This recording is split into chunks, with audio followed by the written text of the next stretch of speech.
मोक्ष मार्ग प्रकाशक स्वाध्याय सीरीज में आप सबका हार्दिक स्वागत है। आज तीसरे अधिकार का अंतिम प्रकरण जिसकी हम चर्चा करने वाले हैं, पेज नंबर 74। आज हम जो आघाती कर्मों के अभाव से कैसा सुख प्रकट होता है उनकी विशेष चर्चा यहाँ पर करेंगे। Page number 74।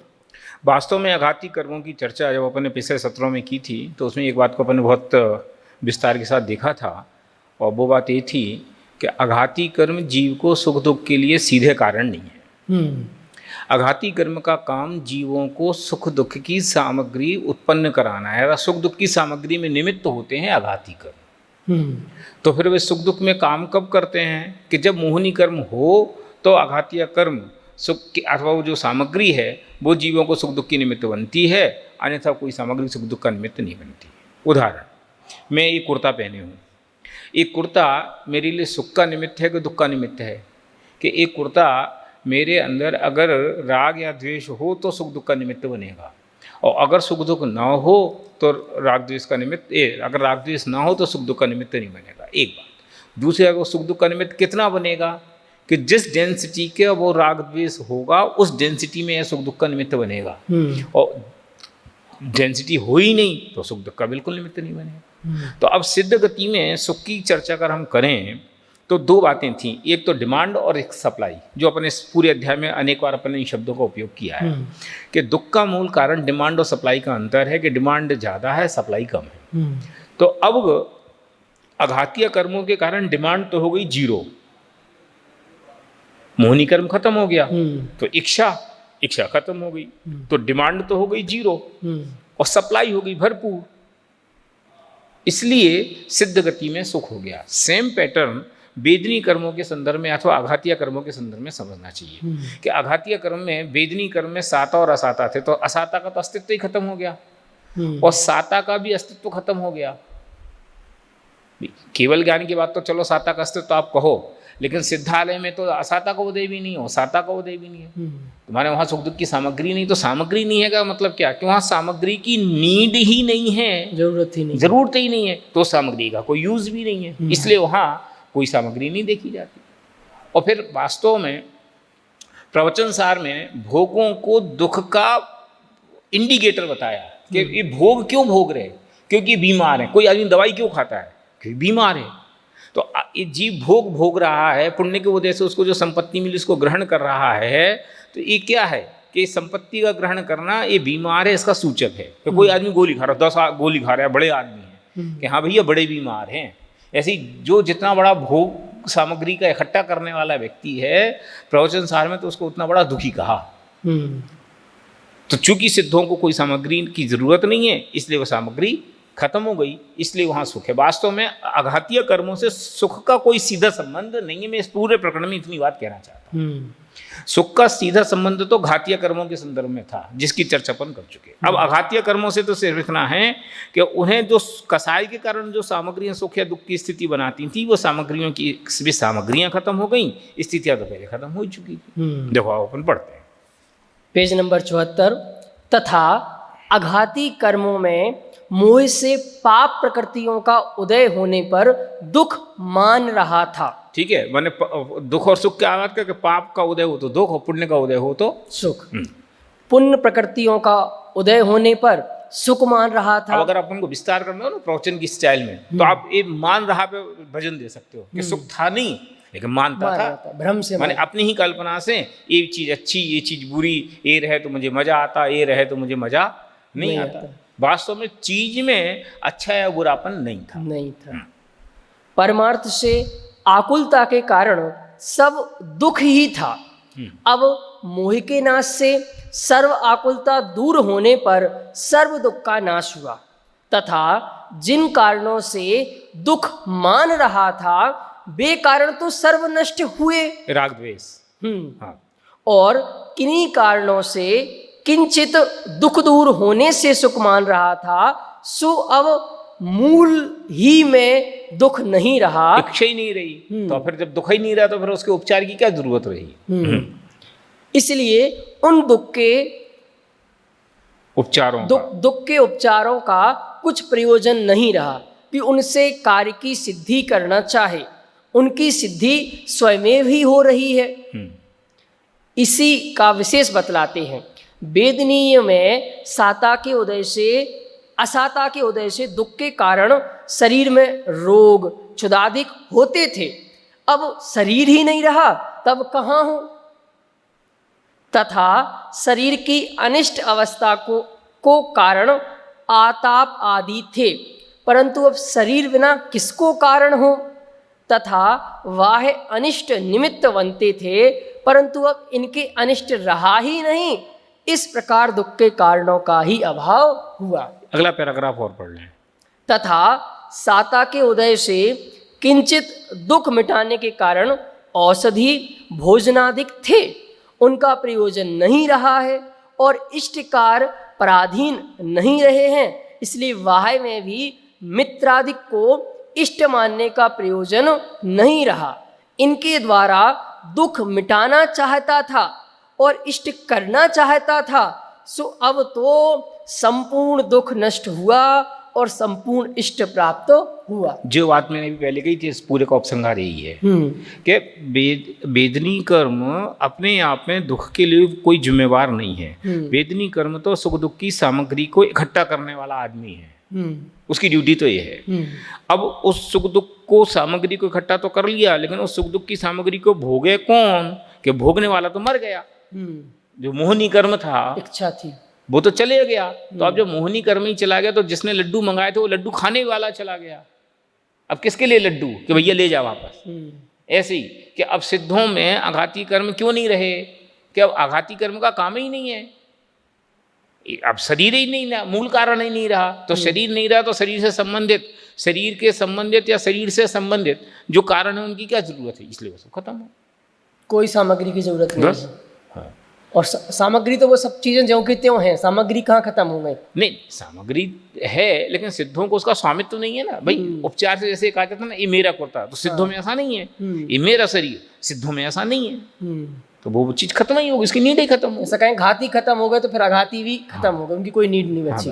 मैंने इसलिए मैं ये भी कहना चाहता हूँ कि सिद्धों में चूंकि 8 कर्मों के अभाव से सुख दिखाना है वास्तव में तो, लेकिन मूल बात तो वास्तव में 4 कर्मों से ही पूरी हो जाती है। हाँ। क्योंकि सुख दुख के मूल कारण तो वे 4 कर्म हैं जो घाती कर्म है। आत्मगुणों का घातक तो वे है। हाँ। अघाती कर्म तो संयोग रूप है, सामग्री रूप है।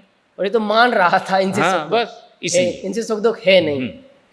तथा आयु के निमित्त से जीवन मरण था, वहाँ मरण से दुख मानता था, परंतु अविनाशी पद प्राप्त कर लिया, इसलिए दुख का कारण नहीं रहा। देखो अब यहाँ फिर एक थोड़ी अगर मैं चर्चा करना चाहूँ तो कि अपन ने जब मरण संबंधी दुख की चर्चा की, आयु कर्म के उदय से होने वाले दुख और निवृत्ति की चर्चा की, तो वहाँ अपन ने देखा मरण किसका नाम है? पर्याय बदलने का नाम मरण है। हाँ। तो पर्याय तो अभी भी बदल रही, कोई पर्याय बदलना खत्म थोड़ी हो गई कि द्रव्य नित्य थोड़ी हो गया।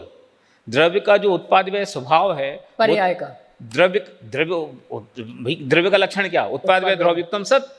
तो द्रव्य का वो स्वभाव तो त्रिकाल है, तो वो तो खत्म नहीं हुआ। तो फिर अब दुख क्यों खत्म हो गया? क्योंकि पहले पर्याय बदलती थी तो मैं बदल रहा हूं, मैं जा रहा हूं, ऐसा मानता था। अच्छा। अब चूंकि वो सम्यक ज्ञान प्रकट हो गया, इसलिए पर्याय के जाने से मैं नहीं जाता, ऐसा उनको ज्ञान आ गया, इसलिए वो दुख का कारण खत्म हो गया। बदलेगी, वो उसका नेचर है, वो तो उसका स्वभाव है। हाँ। आप रोक ही नहीं सकते किसी से मत पर। तथा आयु के निमित्त से जीवन मरण था, वहां मरण से दुख मानता था, परंतु अविनाशी पद प्राप्त कर लिया, इसलिए दुख का कारण नहीं रहा। यहाँ अविनाशी पद का अर्थ इतना कि अब एक सी पर्याय लगातार प्रकट होंगी। अनंत दर्शन, अनंत ज्ञान, अनंत सुख, अनंत वीर, अनंत सुख वाली पर्याय अब अनंत काल तक भी प्रकट होंगी। अब उसमें उठा पटक नहीं है।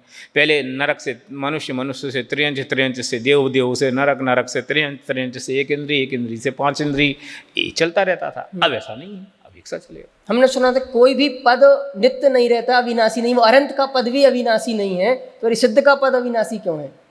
नहीं, अविनाशी नहीं है का अर्थ और अविनाशी है, इन दोनों में केवल विवक्षा भेद है। अविनाशी है माने इसका नाश नहीं होता का मतलब ये कि अब जैसे ये प्रकट हो गया है स्वभाव, अब ये कभी खत्म नहीं होगा, इसके अपेक्षा तो अविनाशी है। लेकिन विनाशी है चूंकि पर्याय का स्वभाव ही उत्पन्न ध्वंसी है। उत्पन्न होना और नष्ट होना ये पर्याय का स्वभाव ही है, तो वो निरंतर होगा, पर उसी जैसा होगा, इसलिए वो फील नहीं आता। तो कुछ चेंजेस नहीं, जो वही रिपीटेशन हाँ, रिपीटेशन। बिल्कुल, वो वैसे ही ज्ञान, वैसे ही दर्शन, वैसे ही सुख, सब अनंत काल तक वैसे तो ही फिर एक न्याय में कोई दोष है, वही चीज होते तो वही दोष लगेगा। है। ये यहाँ गुण है, अच्छा। एक सा होना स्वभाव के लिए दो गुण हैं। स्वभाव है किसका नाम, जो लगा बदले नहीं, जो बदल जाए उसका नाम क्या स्वभाव है। अच्छा। तथा द्रव्य प्राणों को धारण किए कितने ही काल तक जीने मरने से सुख मानता था, वहां भी नरक पर्याय में दुख की विशेषता से वहां नहीं जाना चाहता, नहीं जीना चाहता था, परंतु अब इस सिद्ध पर्याय में द्रव्य प्राण के बिना ही अपने चैतन्य प्राणों से सदाकाल जीता है और वहां दुख का लवलेश भी नहीं रहा। ठीक है, अब मैं समझता हूँ आगे के 2 पैराग्राफ भी पढ़ने ही जैसे हैं, चैतन्य प्राण एक्सप्लेन करने की जरूरत है नहीं। ज्ञान दर्शन के व्यापार को चैतन्य कहते हैं, तो ज्ञान दर्शन रूप हो गया वो पर्ण में। पहले भी ज्ञान दर्शन रूप थे, लेकिन ज्ञान दर्शन के साथ 8 कर्मों का संयोग था, अब 8 कर्मों का संयोग खत्म हो गया, ज्ञान दर्शन रूप पर्ण में हो गया। अच्छा, वो कर्म खत्म हो गया तो बस उन्हीं का वर्क हो रहा है। तथा नाम कर्म से शुभ गति जाति आदि होने पर दुख मानता था। अशुभ गति जाति, हाँ, नाम कर्म से अशुभ गति जाति आदि होने पर दुख मानता था, परंतु अब उन सबका अभाव हुआ, दुख कहाँ से हो। तथा शुभ गति जाति आदि होने पर किंचित दुख दूर होने से सुख मानता था, परंतु अब उनके बिना ही सर्व दुख का नाश और सर्व सुख का प्रकाश पाया जाता है, इसलिए उनका भी कुछ प्रयोजन नहीं रहा। नाम कर्म तो शरीर के पे फलता था, अब शरीर ही खत्म हो गया तो नाम कर्म की जरूरत क्या रही, इसलिए नाम कर्म भी खत्म हो गया, उससे संबंधित सारे दुख। तथा गोत्र के निमित्त से नीच कुल प्राप्त होने पर दुख मानता था, अब उसका अभाव होने से दुख का कारण नहीं रहा। तथा उच्च कुल प्राप्त होने पर सुख मानता था, परंतु उच्च कुल के बिना ही त्रैलोक पूज्य उच्च पद को प्राप्त है। ये त्रैलोक पूज्य उच्च पद की प्राप्त वास्तव में टोडरमल जी ने औपचारिक रूप से लिखी है, वास्तव में उन्हें उसकी अपेक्षा ही नहीं रही। भाई पूज्य अपूज्यता की अपेक्षा से वो कोई आदमी बड़ा या छोटा कहलाए, हाँ। अब उनको सिद्धों को तो ऐसा विकल्प ही नहीं रहा कि कोई मेरी पूजा करे कि मैं किसी के लिए पूज्य हूँ, वो उस चीज से बहुत दूर हो गए, इच्छा ही खत्म हो गई, तो फिर अब वो तत्संबंधी बेपरवाही पैदा हो गई, इसलिए उन्हें विकल्प ही नहीं रहा, इसलिए अब इसकी औचित्य खत्म हो गया। सही है। इस प्रकार सिद्धों के सर्व कर्म का नाश होने से सर्व दुख का नाश हो गया। तो कर्मों की अपेक्षा से दुख बताया था संसार में, अब चूंकि मोक्ष में कर्मों का अभाव हो गया तो कर्मों के सद्भाव से दुख था और कर्मों के अभाव से सुख है। देखो ये जो मोक्ष सुख में अपन ने पहली पंक्ति पढ़ी थी ना 72 नंबर पेज पे, दूसरे नंबर का पैराग्राफ, कि वहां दुख का तथा दुख के कारणों का सर्वथा अभाव होने से सदाकाल अनुपम अखंडित सर्वोत्कृष्ट आनंद सहित अनंत काल विराजमान रहते हैं। तो इस दुख और दुख के कारणों का अभाव हो गया, तो बस दुख और दुख के कारण क्या थे कि 8 कर्मों का उदय वो दुख और दुख का कारण था, वो खत्म हो गया। तो वो किस प्रकार खत्म हो उसकी चर्चा यहाँ की। अब देखो ये दो पैराग्राफ इसमें महत्वपूर्ण पढ़े। दुख का लक्षण तो आकुलता है, और आकुलता तभी होती है जब इच्छा हो, परंतु इच्छा का तथा इच्छा के कारणों का सर्वथा अभाव हुआ, इसलिए निराकुल होकर सर्व दुख रहित अनंत सुख का अनुभव करता है। क्योंकि निराकुलता ही सुख का लक्षण है। संसार में किसी प्रकार निराकुल होकर सर्व ही सुख मानते हैं, जहाँ सर्वथा निराकुल हुआ वहाँ सुख संपूर्ण कैसे नहीं माना जाए। ये इसका उपसंहार है कि अपन ने जब 4 प्रकार की इच्छाओं की चर्चा की थी तो वहाँ आकुलता और निराकुलता की चर्चा की कि दुख आकुलता का नाम है और निराकुलता का नाम सुख है। तो संसार में भी कदाचित जो थोड़ी अनुकूलता से निराकुलता होती उसको भी सुख कहा जाता है। तो तुम्हें 100 प्रकार की समस्याएं थी, 4 समस्याएं निपट गई तो तुम अपने आप को सुखी मानते हो, भले 96 प्रकार की रह गई तो भी सुखी मानते हो ना कि भी इतनी आकुलता तो कम हो गई, परीक्षा खत्म हो, आज मोक्ष हो गया, बिटिया की शादी पक्की हो गई, आज तो हम सुखी हो गए। एक आकुलता खत्म हुई ना, तो अपने आप को सुखी मानता है। तो जब एक आकुलता मात्र के खत्म होने से हमको संसार में इतना सुख दिखाई देता है, तो जहाँ सारी इच्छाएं खत्म हो गई, ये तर्क है कि एक इच्छा मात्र के खत्म होने से तुम्हें कितनी निर्भरता आती है तो जहाँ सारी इच्छाएं खत्म हो जाएंगी वहाँ निर्भरता का क्या हिसाब। इसलिए मोक्ष में नियम से सुख है। हमारी समस्या क्या है, हमें मोक्ष सुख क्यों नहीं समझ में आता है, क्योंकि मोक्ष सुख की जब भी हम चर्चा करते हैं तो मोक्ष सुख को हम सिद्धालय में ढूंढते हैं। अरे ये मोक्ष सुख तो सिद्धालय में नहीं है, सिद्धालय तो उनका होम एड्रेस है। फिर सुख कहाँ है, कि सुख तो अपनी आत्मा की परिणति में ही है। और वो आत्मा की कौन सी परिणति, कि आत्मा की निराकुल अवस्था में ही सुख है, अथवा निराकुलता रूप परिणति ही सुख का सुख स्वरूप है, ये समझना चाहिए। और इसके लिए सबसे वजनदार उदाहरण टोटोमल जी ने लौकिक उदाहरण से दिया। क्यों, ज्ञात से अज्ञात की ओर जाना चाहिए। तो वे कह रहे हैं संसार में भी जब तुम्हें कोई काम की आकुलता घटती है तो तुम्हें सुख महसूस होता है कि नहीं। बेटी की शादी हो जाती है, बिल्कुल रिलैक्स हो जाता है। शादी हो जाना तो छोड़ दो, शादी तय हो जाए तो ही रिलैक्स हो जाता है। तो संसार में भी लौकिक अपेक्षाओं में भी निराकुलता हो अथवा इच्छा पूर्ति हो जाए तो हम सुख मानते हैं। तो जब संसार में ऐसा मानते हैं तो जब सारी इच्छाएं पूरी हो गई, सब प्रकार की आकुलताएं नष्ट हो गई, तो सुख कैसे ना माना जाए कि नियम से सुख है। और जहां सुख है उसका ही नाम सिद्धत्व है। सुख का ही नाम तो सिद्धत्व है। तो सिद्ध गति कहाँ है, कि आत्मा की परिणति का नाम सिद्ध गति है। तो फिर सिद्ध गति उपारे क्यों कहते हैं, कि वो तो सिद्धों के रहने की जगह है। कि मुक्त आत्मा कहाँ जाएगा, कि लोकाग्र में जाएगा। पर लोकाग्र में जाकर के सुखी होगा ऐसा नहीं, सुखी होगा तो लोकाग्र में जाएगा, और सुखी नहीं होगा तो लोकाग्र में जाएगा भी नहीं। ऐसे तो फिर निगोदिया भी जाए, पर उसकी क्या कथन, उसका कथन थोड़ी यहाँ है। ठीक है, पर जगत में तो इच्छा पूर्ति हो जाती तो निराकुल माना जाता है। हाँ, एक ही बात है ना, इच्छा की पूर्ति हो जाए तो निराकुल कहो, या इच्छा जीरो हो जाए तो भाई इच्छा के जीरो होने के दो ही तरीके। इच्छा के जीरो करने में क्यों लगा, उसकी पूर्ति करने में। सही बात है, इच्छा दो प्रकार से खत्म होती है, या तो उसकी डिमांड खत्म हो जाए या डिमांड पूरी हो जाए। तो हम दुनिया में इच्छा की डिमांड पूरी हो जाए तो हम सुखी महसूस करते हैं ना। हाँ। अब इच्छा की डिमांड पूरी हो जाए तो हम सुखी हो जाए, जो आपने अभी कही कि इच्छा खत्म करने की बात क्यों कर रहे हैं, इच्छा पूरी होने से सुखी हो जाए, हम बिल्कुल सही है, हमें कोई एतराज नहीं है। लेकिन सवाल है कि इच्छा किसी भी एक आदमी की पूरी हुई नहीं, हो सकती नहीं। ये अपन पीछे पढ़ के आए हैं, और पढ़ के क्यों आए हैं, हम अपने तर्क अपने विचार से सिद्ध करें ना। मैं जब जब जो चीज़ सोचता हूँ कि एक चीज़ हो जाए तो हम सुखी हो जाएंगे, तो वो चीज़ें हो गई तो हम सुखी हो गए क्या, कि तत्काल 4 चीजें और पैदा हो जाती हैं। एक विकल्प खत्म नहीं होता, 14 विकल्प पैदा हो जाते हैं। लड़की की शादी आ जाएगा तो सब इच्छाएं पूरी हो जाएगी। सही बात है, बहुत सारा पैसा आ जाएगा तो फिर हम सुखी हो जाएंगे, कि नहीं वो पैसा आ गया था वो हम उससे दुखी हो जाएंगे। चक्रवर्ती भी हो जाएंगे तो भी सुखी हो जाएंगे, कि नहीं हो जाएंगे। क्यों, कि वहाँ विकल्प जाल का कोई पार नहीं है।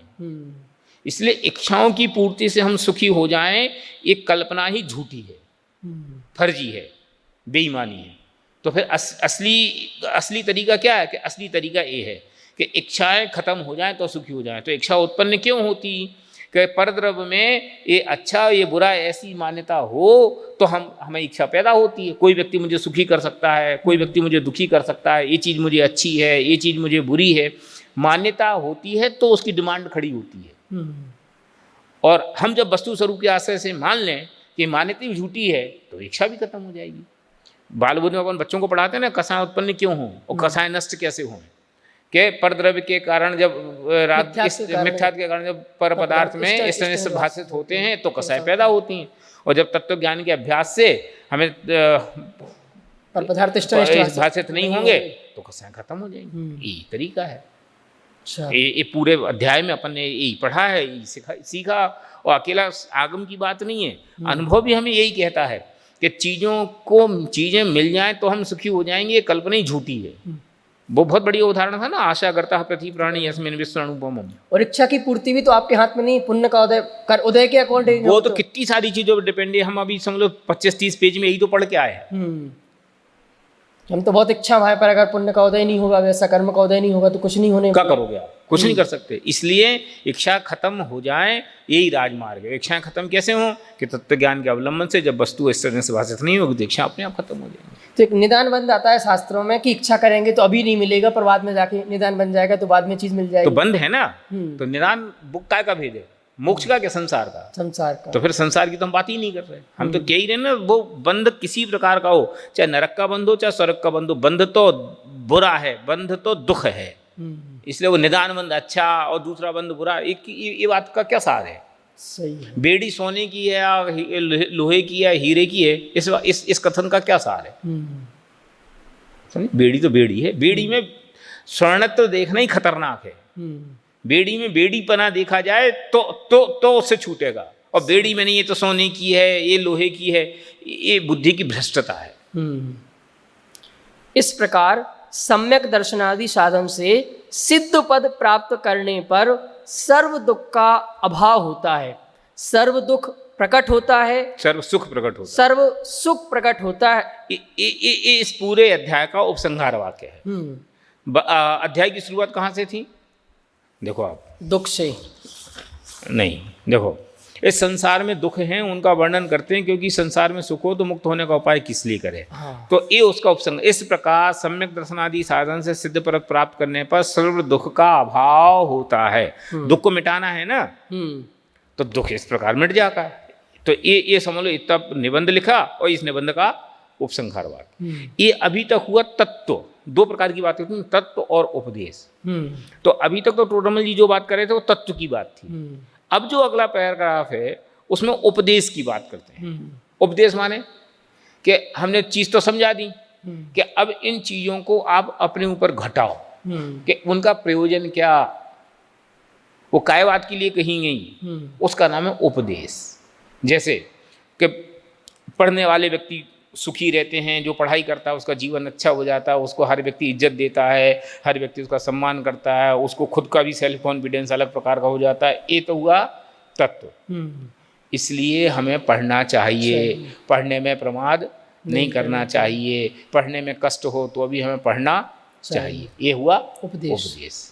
तो सेम संसार में दुख है, ये हुआ तत्व। उपदेश कि भैया संसार में दुख है तो ऐसे दुखों से हमें बचना चाहिए, उन दुखों से छूटने का रास्ता हमें ढूंढना चाहिए।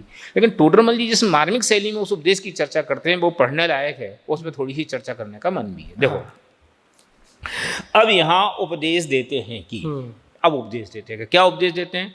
हे भव्य, हे भाई। अब मैंने अगर आप टोडरमल जी के दिल में बैठ करके सोचो तो उनकी टोन देखो कि हे भव्य, हे भाई। कैसे ही आदमी हो उसको वे भव्य ही देख रहे हैं। जैसे गुरुदेव के संदर्भ में कहते हैं ना कि मैंने किसी को पर्याय दृष्टि से देखा हो तो क्षमा करें, कितनी बड़ी बात है। ऐसे ही कि हे भव्य, हे भाई। फिर तुझे जो संसार के दुख बताए वे बीतते हैं या नहीं, यह विचार कर।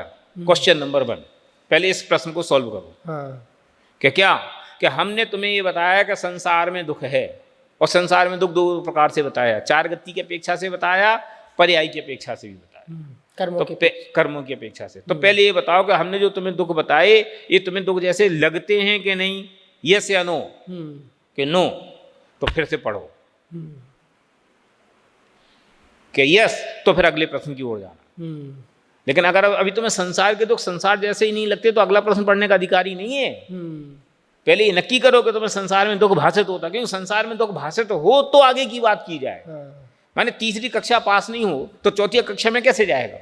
तो पहले तीसरी कक्षा तो पास करो कि तीसरी कक्षा ये है कि संसार में दुख है, संसार में सुख नहीं है, संसार रहने लायक नहीं है, नक्की करो। देखो शब्दों में पढ़ लेना, आगम के आश्रय से समझ लेना जुदी बात है, और विचारों में आ जाना ये जुदी बात है। मैंने आपसे उस दिन वो कहा था ना कि सांप आया, तो इस बात को याद करो अथवा इस बात को पढ़ो समझो। तो इसका अर्थ क्या है कि हम प्रवचन कर रहे और यही प्रवचन करते करते करते मैंने कि सांप आया, इतना कहूँ और प्रवचन हॉल खाली हो जाए, तो इसका अर्थ है कि विद्यार्थियों ने सांप आया मेरे शब्द को सुना। और नहीं तो हमने कहा सांप आया और लड़कों में रिएक्शन ही नहीं आए, तो फिर हम दोबारा कहें सुना नहीं क्या भैया, सांप आया? तो क्या हाँ सुना ना भाई साहब, आपने कहा सांप आया, लिख भी लिया उसको। हाँ देखो मैंने बिल्कुल सुनाया आपको कि सांप आया, आपने यही कहा। तो सुनाई नहीं देता क्या? फिर मैं फिर कहूँ कि भैया सांप आया है, हाँ हाँ सांप आया है, सांप मुझे दिखाई भी दे रहा है, लंबा है, 5 फुट का है, काला है, किंग, मैंने वो दुनिया भर की जो मैंने उस दिन सारी बातें कही थी। अब बोलो सांप का ज्ञान किसका नाम है? सांप ऐसा शब्द सुनते ही भग जाए, क्यों? ये अहितकारी है, मुझे काट खाएगा तो मैं जिंदा नहीं बचूंगा, इसलिए मुझे भाग जाना चाहिए। इस विचार के साथ वो जो शब्द का ज्ञान हो तो वो कार्यकारी है, और नहीं तो दूसरे प्रकार का ज्ञान वो क्या कार्यकारी? सही है। ऐसे ही संसार दुख रूप है, हमने पढ़ तो लिया, 6 ढाला में तो पढ़ लिया, जे त्रिभुवन में जीव अनंत सुख चाहे दुख ते भयवन, और 4 गति में दुख है कहीं सुख नहीं है, हमने पूरे शास्त्रों का सार यही है, सब पढ़ लिया। लेकिन इसके बाद भी संसार से भय बुद्धि ना आए, संसार से दुख बुद्धि ना आए, तो फिर वो पढ़ना कार्यकारी नहीं। इसलिए मैं कह रहा हूँ कि पहले इसको पढ़ो, पहले इसको तैयार करो, कि पहले ये तो डिसाइड करोगे तुम्हें संसार में दुख दिखाई देता है। तो पहला कि जो संसार के दुख बताए, माने दुख बताए हमने, अब फिर तुम पे बीतते हैं कि नहीं ये फील तुम करो। क्यों, हमें तो दिखाई देते हैं, हमें तो दिखाई दे रहा है कि इसमें दाग है, लेकिन तुम्हें इसमें दाग दिखाई दे रहा है कि नहीं ये तो तुम बताओ, तुम तो डिसाइड करो। अगर तुम डिसाइड नहीं करते तो हमारे कहने से क्या होगा? क्यों, सुखी किसको होना है, लाभ किसको मिलना है? कि जिसको लाभ मिलना है एक्सेप्ट तो उसे करना पड़ेगा, डिसीजन तो उसे करना पड़ेगा। इसलिए जो संसार के दुख बताए वे बीतते हैं कि नहीं विचार कर। ठीक है, ये पहली कक्षा, इसको पास करो पहले, और फिर ये पास हो जाए तो फिर दूसरी बात करना कि और जो तू उपाय करता है उन्हें झूठा बतलाया सो ऐसे ही हैं या नहीं यह विचार कर। अब फिर हमने तुम्हें जो उपाय बताए हैं वो ऐसे ही हैं कि नहीं, झूठे बताए कि तुम जो दुख को मिटाने के लिए जो रास्ते ढूंढते हो, कि संसार के दुख के लिए विषय का ग्रहण करते हो, किसी को ग्रहण करते हो, किसी को हटाते हो, इसको अच्छा इसको बुरा, ऐसे दुनिया भर का जो कसाय का व्यापार करते हो, हमने कहा ये सब फर्जी मामला है, इससे दुख दूर नहीं होगा। तो अब ये बात एक्सेप्ट करो, कितनी चौड़ी छाती का काम है। क्यों? क्योंकि टोटरमल जी कह रहे हैं कि तुम जो कर रहे हो वो गलत कर रहे हो, you are train is on wrong track. तुम्हें जाना है दिल्ली और बैठे हो बम्बई की ट्रेन में, डिसाइड करो। क्यों, हम तो आज तक यही समझ रहे कि हम तो सुखी होने का उपाय कर रहे हैं, लेकिन जो तुम उपाय करते हो मैं कह रहा हूं कि झूठे बताए। यहां मैं का अर्थ जिनवाणी समझना, आगम समझना, या पूरी परंपरा समझना। आगम की परंपरा ये कह रही कि संसार के जीव संसार के दुखों से छूटने के लिए जो उपाय करते हैं वे उपाय सही नहीं है। क्यों? वे विषयों के ग्रहण त्याग में ही मगन है, कुछ को अच्छा कुछ को बुरा, कुछ रखने लायक कुछ छोड़ने लायक, कुछ को हटाना चाहिए कुछ को रखना चाहिए, ये वस्तु का उपाय ही नहीं। ये दूसरी कक्षा कि जो उपाय करता है उन्हें झूठा बताया सो ऐसे ही हैं कि नहीं ये विचार कर। फिर वो पूरी बात लगाना कि यहाँ विचार माने एक्सेप्टेंस। हाँ साहब, अगर इतना है तो फिर तीसरी कक्षा कि क्या, कि सिद्ध पद प्राप्त होने पर जो सुख होता है या नहीं उसका भी विचार कर। देखो दो बातों में तो ये क्या कहा, दुख बतलाए सो बीतते कि नहीं विचार कर, और जो झूठा करता है सो ऐसे हैं कि नहीं वो विचार कर। और तीसरी बात में बीतते वाली बात नहीं लगाई, सिद्धों में सुख है। क्यों? क्योंकि वो तो परोक्ष है, वो तो तुमने अनुभव ही नहीं किया, इसलिए उसकी मेरी बात से तर्क से मान कि सिद्ध पद प्राप्त होने पर सुख होता है या नहीं उसका भी विचार कर। माने इसको मैंने जो तर्क से कहा है तो अपना कुछ कॉमन सेंस अप्लाई करके देखो कि हमने ये बताया कि सिद्धों में सुख है, तो तुम्हें वो सिद्धों में सुख फील होता है कि नहीं। 3 स्टेप। फिर जैसा कहा वैसी ही प्रतीति तुझे आती हो तो, ये 4th स्टेप कि 3 स्टेप तुम पास कर लिए कि नहीं। कि संसार में दुख लगता है, हाँ महाराज लगता है। संसार के दुखों से छूटने के लिए तुम जो उपाय करते हुए खराब है, फर्जी हैं, कि हाँ महाराज बिल्कुल सही है। सिद्धों में सुख है, कि हाँ महाराज बिल्कुल दिखाई देता है। तो अब अगली बात कि जैसा वैसी प्रतीति आती हो तो तू संसार से छूटकर सिद्ध पद प्राप्त करने का हम जो उपाय कहते हैं वह कर। कि अब हम जो तुम्हें उपाय बताएंगे दुखों से छूटने का उसको करो तो फिर तेरा कल्याण होगा। 2 बातें इसमें कहीं, उपाय कहते हैं वह कर, विलंब मत कर। विलंब मत कर क्यों?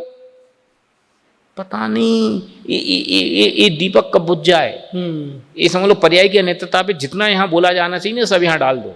सही है, विलंब मत कर। क्यों? हमने तो खूब सोचा कि करेंगे करेंगे करेंगे और कल सवेरे सो के नहीं उठ पाए। हमने तो बहुत सोचा था कि यार हमें तत्व सूत्र पढ़ना है, हमें तो सम्यक दर्शन करना है, उसके लिए 7 तत्व सीखने हैं, ऐसा कर, और फिर चोट लगी अपने ही नाम भूल गए। सही है, नमोकार मंत्र भी भूल गए। हैं पहचाना कौन आए, पंडित जी आए हैं। ये विलंब मत कर। पूरी 12 भावना भोर की स्वर्णिम सब लगाओ। माने इसमें जितना आप अनित्य भावना जो भी सब लगा सकते हो उस पर लगाओ। अनित्य भावना, आश्रण भावना, अनित्य भावना सब लगाओ, संसार भावना सब लगाओ। विलंब मत कर। क्यों? क्योंकि हमें आयु कर्म का कुछ भरोसा नहीं है। कितने दिन तुम्हारी जिंदगी है या नहीं है कि कुछ पता नहीं, और फिर आगे कहाँ जाएगा इसका भी कुछ ख्याल नहीं है।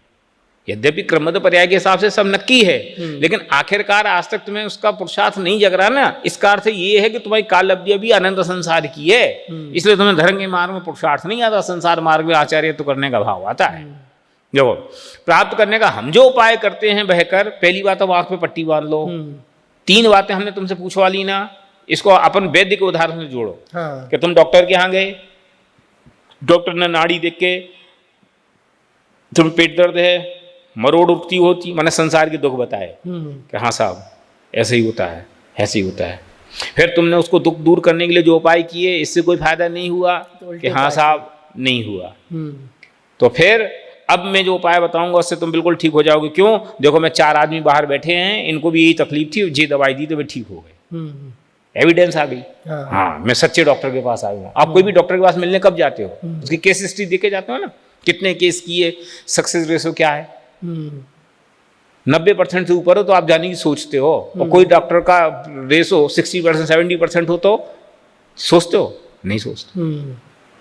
तो जो उपाय करता है झूठे बतलाए से ऐसे ही नहीं, विचार कर। फिर सिद्ध पद होने पर सुख होता है। इतने सारे लोगों को हमने ठीक कर दिया, तुम्हें भी ठीक कर देंगे। फिर अब हम जो उपाय करते हैं वो तत्काल कर। कि नहीं साहब अभी तो पैसे नहीं है, अभी तो ऑपरेशन नहीं करा सकता हूँ, अभी तो उसका टाइम है, सीजन का टाइम है, ये है वो है, 50 बात मर जाएगा। सही है, कुछ भरोसा नहीं तेरा। क्यों? अभी भर्ती होना है, इसी समय भर्ती हो सब। कि महाराज अभी तो सीजन का टाइम है, तो चूल्हे में गया। ये विलंब मत कर। क्यों? और यह उपाय करने से तेरा कल्याण होगा। क्या गारंटेड तुम सुखी हो जाओगे, ये मेरी मोहर है। इसे मैं कहता हूं, जैसे अपन कोई चीज खरीदने जाते हैं तो कोई आदमी सील देता है, गारंटी देता है। हम गारंटेड प्रोडक्ट और नॉन गारंटेड प्रोडक्ट में फर्क क्या है? वही फोन आप गारंटी वाला खरीदो तो 25,000 का आता है, और वही फोन कराते तो उससे अच्छा भी बिना गारंटी का खरीदो तो 15,000 में आता है। तो 10,000 रुपये तुमने क्या बात की दिए? इस बात की दिए ना कि कुछ भी होगा तो कंपनी जिम्मेवार। पेटी पे एक नया फोन लाके देगी, कुछ ऑब्जेक्शन नहीं करेगी, तो ही आप उसके 10,000 रुपये फालतू देने की सोचते हो ना। नहीं तो फंक्शन तो इसमें भी कम नहीं होते। सही है। लेकिन इसमें तो दुकान के नीचे उतरे, हमें पता नहीं, तो कौन सा लेना पसंद करते हो? कि भैया कीमती चीज है, गारंटेड लो, एक दिन की बात नहीं है, जिंदगी भर का काम है, रोना नहीं चाहिए। महंगा चीज है कोई बात नहीं, ये कहते हैं सस्ता रोवे बार बार, महंगा रोवे एक बार। तो गारंटी की चीज क्यों खरीदते हैं? इस बात के लिए कि इसने जो कही वो करके देगा। ऐसी ये जिनवाणी की गारंटी है। इतना भरोसा आना चाहिए। जैसे तुम एसी खरीदने जाते हो कोई ब्रांडेड, फर्नीचर खरीदने जाते हो ब्रांडेड, कपड़े लेने जाते हो ब्रांडेड, वाई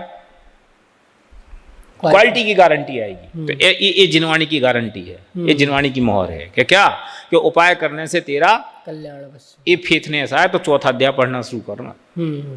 ये तो बेस है ना। हाँ। तो संसार के दुख बताए, तो जो उपाय करता है वो बताए, सिद्धों में सुख है ये बताया। ये सब तुम्हें समझ में आता है कि नहीं? कि हाँ साहब आता है। तो फिर अब तू आंख पे पट्टी बांध ले। आंख पे पट्टी बांध ले माने कि फिर कि नहीं सम्यक दर्शन ज्ञान चरित्राणी मोक्ष मार्ग होता है, ये बात सही है कि गलत है, ये पंचायत मत कर। फिर 7 तत्व होते कि 8 होते कि नहीं तत्व तो हमने 2 ही पढ़े हैं, नहीं 14 भी तो हो सकते हैं। अब ज्यादा बात मत कर। एक बार देव सदगुरु का निर्णय हो गया ना, प्रयोजनभूत तत्वों का निर्णय हो गया ना, तो अब जो जिनवाणी में कहा गया है उसको फॉलो कर। फॉलो कर का अर्थ यहाँ ये नहीं कि हम ब्लाइंड कर रहे, हम अंधभक्त बना रहे। भाई आप कितनी चीजों का निर्णय करोगे? आप जो डिसीजन फैक्टर उनका डिसीजन कर लो। फिर हर बात पे ही आप क्वेश्चन, हर बात पे ही क्वेश्चन। आप डॉक्टर को देखने गए तो डॉक्टर की कितनी चीजों से डिसीजन करते हो? जो चीजें हैं उसका डिसीजन हो वही करते हो ना, आखिरकार तो सबमिशन करते हो ना। फिर वो जो कहता है वही मानते हो ना। फिर वो कहता है कि घी नहीं खाना, तो हाँ साहब। फिर घूमने रोज 4 किलोमीटर जाना, हाँ साहब। नहीं साहब इसकी तो क्या जरूरत है, कई लोग तो 2 किलोमीटर जाते हैं तो भी बढ़िया हो जाते हैं। आप आर्गूमेंट करते हो? वो अगर आर्गूमेंट करो तो डॉक्टर सुनता है, कहेगा गेट के बाहर निकल जाओ, तो उससे ही करा लेना। ऐसे ही जिनवाणी में कि अब हमने जो उपाय बताया है वो उपाय करो। अब इसमें चॉइस नहीं दी, अब निर्णय करने की बात नहीं कही। निर्णय करने के लिए बात तो 3 चीजें कही। हाँ। उसके बाद अब हम जो उपाय बताते हैं, हम उपाय माने देव साधु गुरु की देशना में जो मुक्ति का मार्ग आया है, वो जो उपाय कहते हैं वह कर, विलंब मत कर। क्यों? यह उपाय करने से तेरा कल्याण होगा। कल्याण होगा माने 4 गति के दुख मिटेंगे। कल्याण होगा का मतलब ये कि जन्म मरण का दुख अनादिकाल से आज तक जो तुम उठाते आओ, जिसकी कथा कहने में कोई समर्थ नहीं है, वो मिटेगा। है ना, कि सुमेरु पर्वत जैसे पीछी कमंडल के ढेर लग जाए, इतनी माताओं को रुलाया है कि समुद्र भर जाए, सब खत्म हो जाएगा। ये इसका नाम है कल्याण होगा। ऐसा उपाय करने से तेरा कल्याण होगा। इस प्रकार से टोडरमल जी अत्यंत मार्मिक शब्दों में, समझ लो आत्मीयता भरे शब्दों में लोगों को मोक्ष के मार्ग में लगाने के लिए प्रयत्न करते हैं। इसलिए मोक्ष मार्ग का एक हिस्सा पूरा हुआ इस ग्रंथ का। कि एक हिस्सा क्या, कि पहले अध्याय में तो अपन ने पीठबंध माने प्रस्तावना की बात करी, फिर दूसरे अध्याय में अपन ने ये बात की कि जीव संसार में है, तीसरे अध्याय में ये बात की कि जीव संसार में तो है लेकिन वो कंफर्टेबल नहीं है, दुखी है, और फिर कि इसके अलावा मोक्ष में सुख है। अब चौथे अध्याय से बातें करेंगे कि संसार में दुख है क्यों, वाय, कि संसार में दुख का कारण क्या, कि मिथ्या दर्शन, मिथ्या ज्ञान और मिथ्या चारित्र के कारण जीव संसार में दुखी है। तो अब चौथे अध्याय से लेकर के 7वें अध्याय तक संसार के कारणों की चर्चा बहुत विस्तार के साथ टोडरमल जी करने वाले हैं, जिसकी चर्चा अपन ऐसा समय करेंगे। एक बार अंत में इसको पढ़ के आज की क्लास हम पूरी करेंगे। अब यहाँ उपदेश देते हैं कि हे भव्य, हे भाई, तुझे जो संसार के दुख बतलाए हैं सो वे तुझ पर बीतते या नहीं, वह विचार। इन पंक्तियों को आप कम से कम अपने चित्त में 3-4 बार पढ़ना, तो आपको टोडरमल जी से जुड़ने का मजा आएगा। मैंने कई बार ये पंक्तियां बहुत रोमांचित करती हैं। एक तो जैसे पिताजी मरते समय कोई बात कह जाए तो जिंदगी भर कान में गूंजती है। ये कुछ ऐसे बात है टोडरमल जी के कि भैया जो दुख बताए बीतते के नहीं विचार कर, और फिर जो उपाय करता है उन्हें झूठा बताया, तो ऐसे ही है या नहीं ये विचार करना। कितनी फ्रीडम दी भाई। तुम्हें अगर संसार का दुख जैसा नहीं लगता तो फिर आगे की कक्षा तुम्हारे लिए है ही नहीं, है ना। और फिर तुम्हें लगता है नहीं मैं जो संसार के दुख के बचने के लिए उपाय कर रहा हूँ वही अच्छा है, तो इसका अर्थ है कि अभी तुम्हारी दिल्ली दूर है, अभी तुम्हें तत्व समझ में आएगा नहीं, तुम्हारे लिए भी ये क्लास नहीं है। फिर संसार से तो छूट जाएंगे लेकिन मोक्ष में सुख नहीं होगा, तो दुनिया में सुख तो ऐसे ही होता है, कुछ सुख कुछ दुख, ये पूरे सुख की बातें तो कल्पना है, तो फिर तुम्हारे लिए भी एक कक्षा नहीं है। जब ये सब तुम्हें समझ में आ जाए, जनवाणी के अनुरूप आ जाए, तो फिर आगे की चर्चा तुम्हारी। हे भव्य, हे भाई, तुझे जो संसार के दुख बतलाए हैं सो वे तुझ पर बीतते हैं या नहीं, वह विचार। और तू जो उपाय करता है उन्हें झूठा बतलाया सो ऐसे ही हैं या नहीं, वह विचार। तथा सिद्ध पद प्राप्त होने पर सुख होता है या नहीं, उसका भी विचार कर।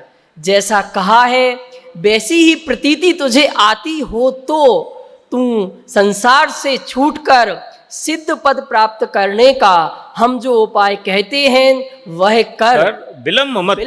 ये विलंब मत कर में बहुत वजन है। ये यद्यपि शब्द तो 3 है, विलंब मत कर, लेकिन विलंब मत कर में पूरी भावना घुस गई, ये पूरा पंचपरावर्तन घुस गया। करो विस्तार आप विचार में अपने। गुरुदेव भी वो 3 वाक्य बोलते हैं कि ये समागम सदा नहीं रहेंगे।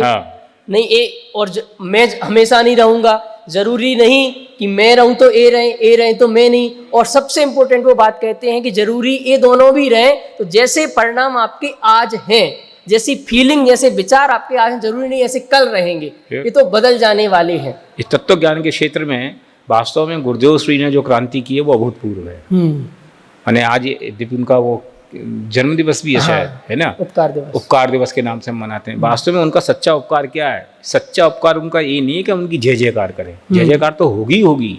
जैसे महावीर भगवान के संदर्भ में बात कहता हूँ कि महावीर की जय जयकार करना महावीर की भक्ति नहीं है। कि महावीर की भक्ति क्या है? कि महावीर ने जो मोक्ष का उपदेश बताया उसको स्वीकार करके उससे चलना, ये महावीर की भक्ति है। ऐसी गुरुदेव का उपकार क्या है? गुरुदेव के प्रति सच्चा भक्ति क्या है? कि उनके प्रति सच्ची भक्ति ये है कि उन्होंने जो सुखी होने का मार्ग बताया, उन्होंने क्या माने जो मूल परंपरा जो समझ लो छुप गई थी, चर्चा में से बंद हो गई थी, उन्होंने उसको वापस चर्चा में लाए और हमारी चीज़ हमें बताई, ये उनका महान उपकार है। तो उनके प्रति उपकार का ऋण कैसे चुके? क्या उनके उस तत्व ज्ञान को हम अपने माने कंठ में संजो लें, कंठ में क्या है, अपने हृदय में संजो लें, और खुद तो अपना जीवन उससे पवित्र बनाएं और उससे जन जन का जीवन पवित्र बने, तो उनका सच्चा स्मरण है, तो हम उनके सच्चे भगत हैं। जय जयकार तो उनकी करें, बात तो हम उनकी करें और उनकी बात पे कान एक ना दें, उनके तत्व का, उन्होंने जो मोक्ष का मार्ग बताया उसकी बात हम सुनने के लिए राजी ना हों, ये वास्तव में भक्ति नहीं है। इस अवसर पे आज हम उनका भी स्मरण अत्यंत कृतज्ञतापूर्वक करते हैं। इस प्रकार ये हमारा इति श्री मोक्ष मार्ग प्रकाशक शास्त्र में संसार दुख तथा मोक्ष सुख का निरूपण तृतीय अधिकार पूर्ण हुआ और सचमुच हम सबके दुख कम हो जाएं और हम सच्चे सुख को प्राप्त करें, तभी इसको पढ़ने की सार्थकता है। और वो कैसे होंगे, जब आप इसका डीपली बहुत गहराई से अध्ययन करेंगे, बार बार इस चीज़ को पढ़ेंगे, तो बार बार आप कैसे पढ़ें उसके लिए हमारी क्विज आपके लिए रखी गई है। तो तीसरे अधिकार की क्विज 3, 4, 5 आप डेट याद कर लें, 3 मई, 4 मई, 5 मई, इन 3 दिन के अंदर आपकी तीसरे अधिकार की क्विज होगी। तो आप बहुत अच्छे से, और 1-2 दिन में आपको मॉडल पेपर मिल जाएगा, तो उसके आधार से आप तैयारी करें। और लगभग 30 क्लासें इस तीसरे अधिकार की हुई हैं, जो बहुत 30-30 मिनट की बहुत छोटी छोटी क्लासेस हैं। आप जरूर सुने और आपके जो इष्ट मित्र हैं, आपके परिवार वाले हैं, उनको भी इसकी जरूर सूचना दें। इस प्रकार हमारा तीसरा अध्याय पूरा हुआ और जैसे ही तीसरे अध्याय की क्विज पूरी होगी, हम चौथा अधिकार प्रारंभ करेंगे। आप सब हमारे साथ इसी तरह जुड़े रहें। आप सबका बहुत बहुत धन्यवाद। आप सभी को सादर जय जिनेंद्र।